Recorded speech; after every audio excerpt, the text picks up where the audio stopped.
Hi, welcome to my very first YouTube channel, My Carnivore Kids. I'm Tara, and this is my carnivore kid, Scotty. Hi. We started this channel for a couple different reasons, but mainly we want to document the process of trying to heal my son through a zero carb diet. A few years ago, it's been several years ago at this point, Scotty had developed strep. We didn't realize he had strep. He was diagnosed actually with Fifth's disease, which doesn't get any antibiotics. It's just kind of a viral thing that comes and goes. But he had an underlying strep infection that we didn't know about. And after we had been at the doctor, it kind of seemed to be subsiding, and then he started having some other symptoms. He was having joint pain. He was not able to run anymore. He would get off the bus and limp to the door. And it kind of progressed. We went and seen a couple different doctors, and all the doctors would say it's growing pains. He's going through a growth spurt. It's normal at that age to, kind of have some joint pain. So after probably, the third doctor's visits, the symptoms kept accumulating. He had really bad headaches, stomach aches. He would get stomach aches to the point that he would vomit, and then he would vomit for a day or two, and then he'd kind of get a little bit better, and but we were told so many times it was stomach virus, a stomach bug. He'll be fine. It wasn't until we actually saw a CNP nurse practitioner at a different medical facility that I just said, it's got to be something else. It has to be.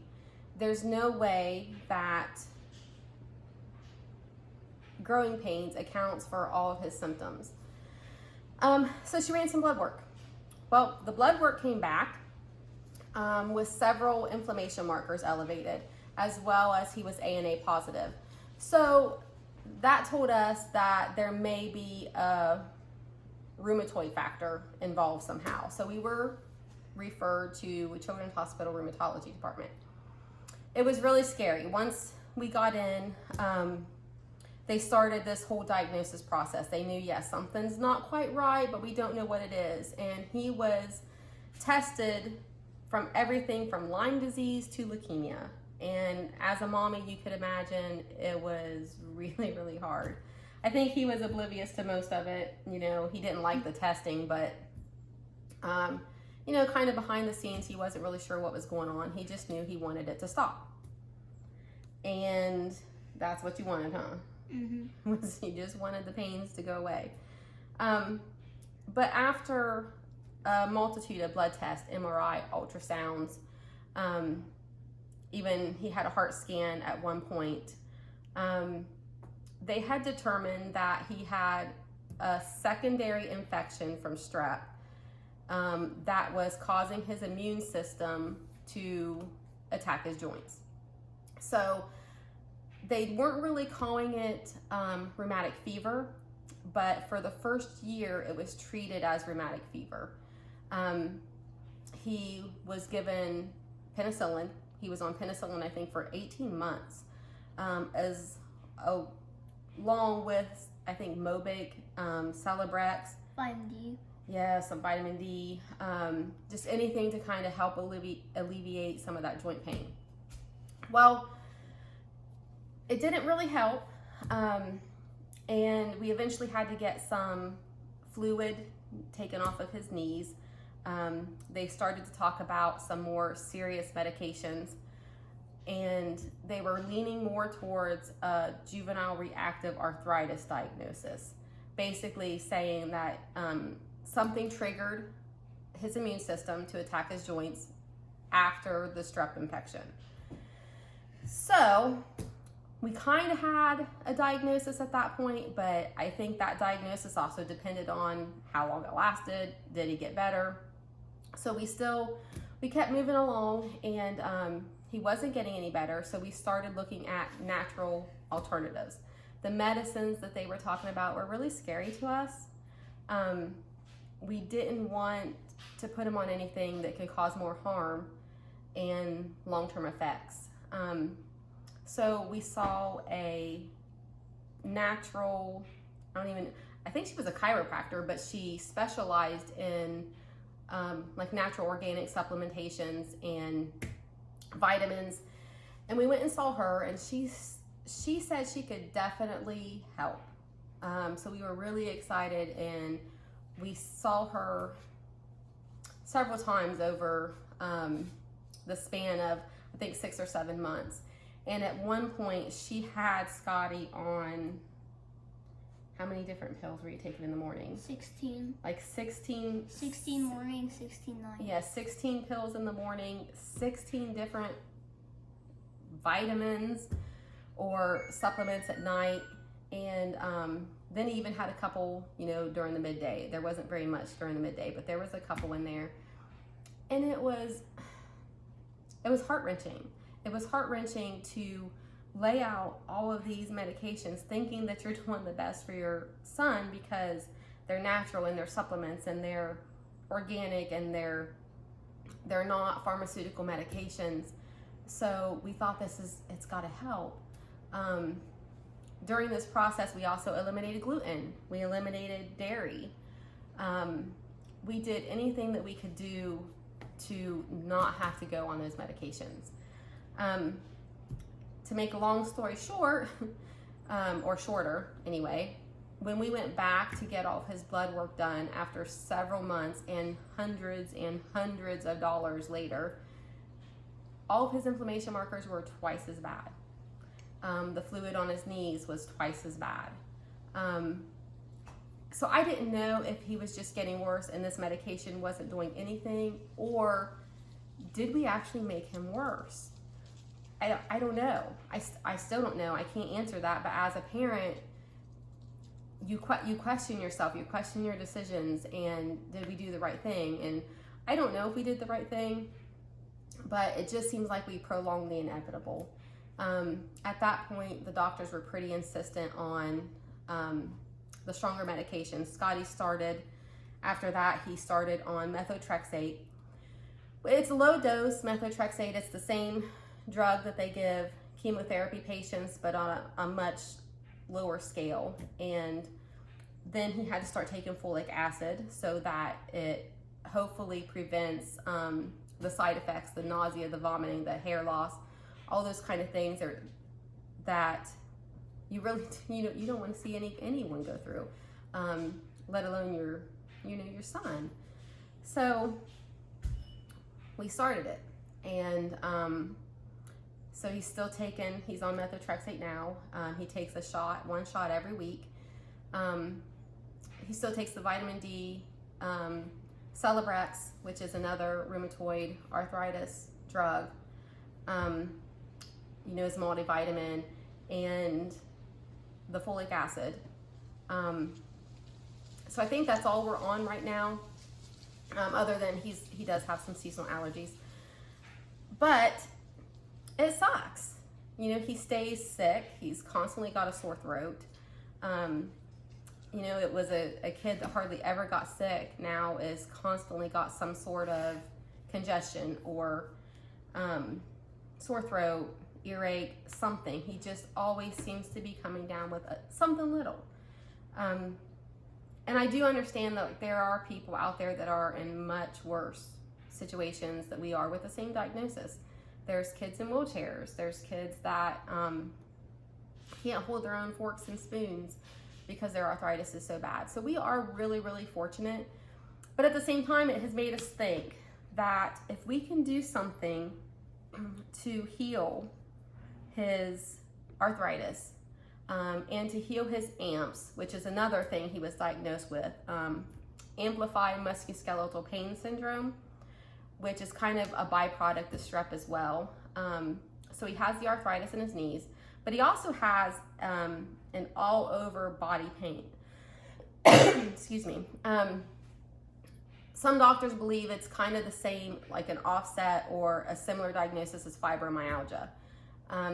He doesn't present like a lot of other AMPS cases. A lot of other AMPS cases, if you touch like on their skin, it hurts. His is more in his skeletal system. Like his bones hurt, his skull hurts, his jaw hurts, his ribs hurt, like everything just hurts.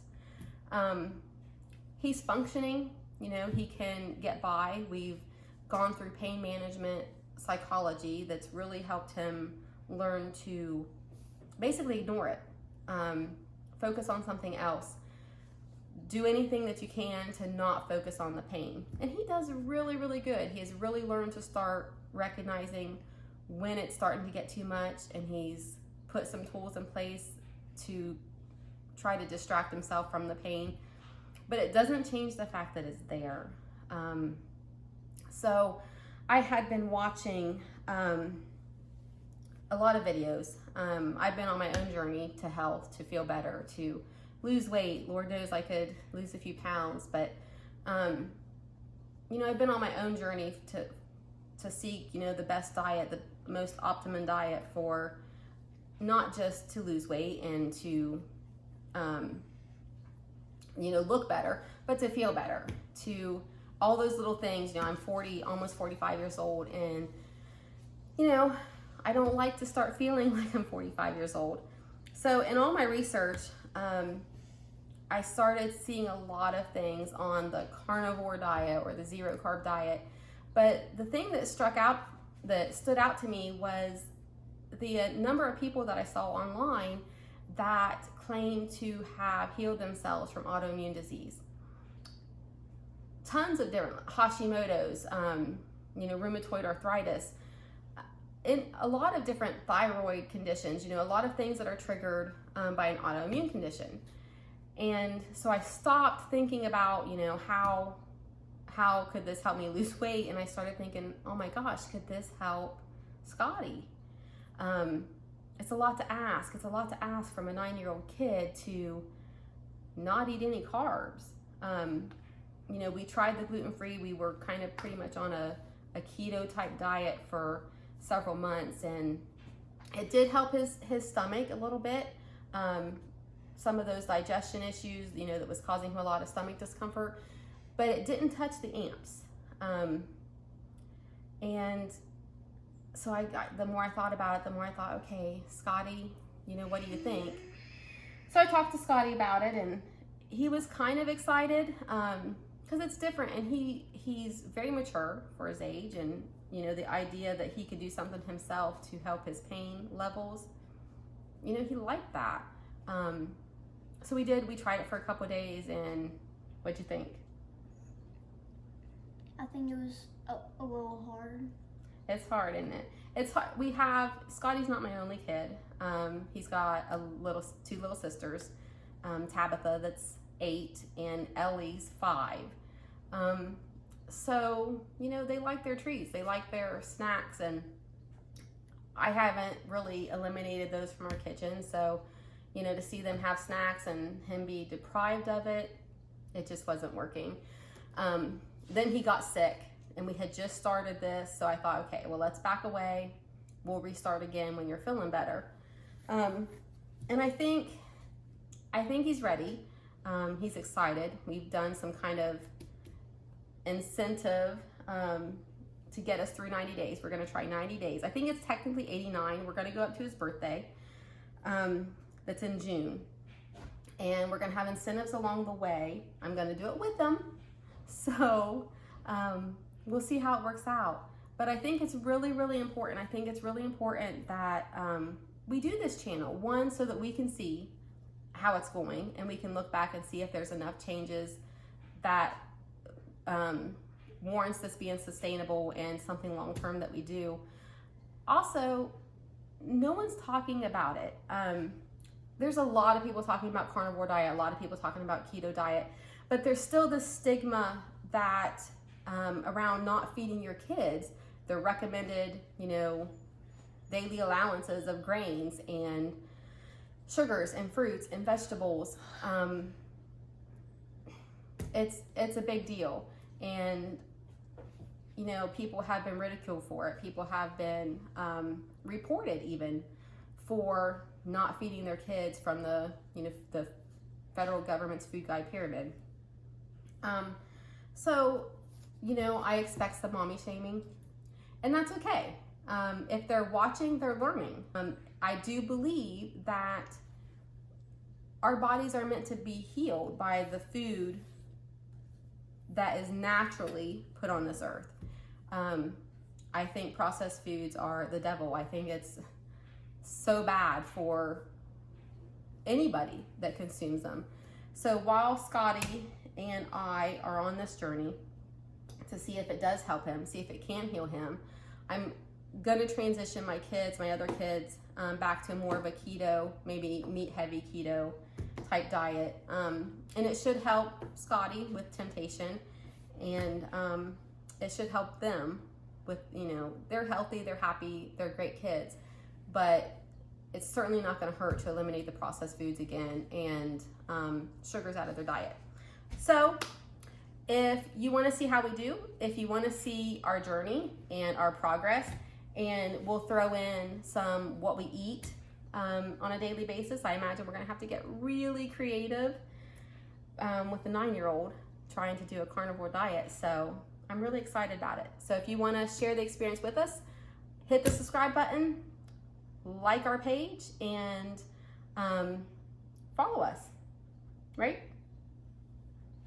You have anything you want to add? No. All right, well, hopefully he'll be more lively as we go through the journey and want to participate a little bit more.